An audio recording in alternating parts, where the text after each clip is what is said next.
যুদ্ধ আর তীব্র বিদ্যুৎ সংকটে বিপর্যস্ত ইয়েমেন দেখছে নতুন দিনের স্বপ্ন।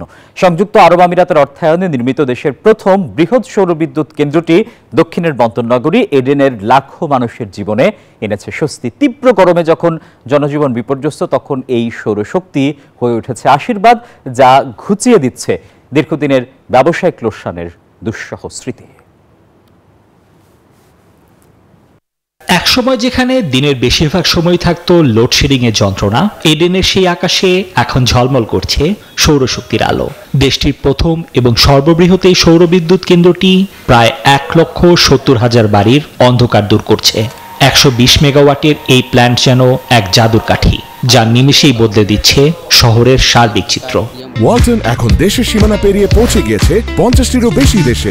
ওয়ালটন, ঘরে ঘরে, বিশ্বজুড়ে। শহরটির দোকানদারদের মুখেও এখন স্বস্তির হাসি। সুপারমার্কেট মালিক মোবারক কাইদের মতো ব্যবসায়ীরা বলছেন, ক্ষতির বদলে লাভের মুখ দেখছেন তারা।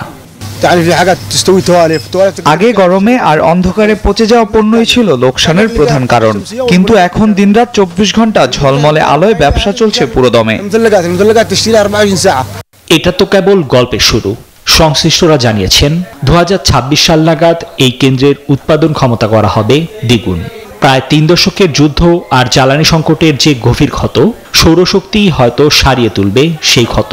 মধ্যপ্রাচ্যের সবচেয়ে কম বিদ্যুতায়িত দেশটি এখন হাঁটছে আলোর এক নতুন পথে। নিবির আমিন, নিউজ 24।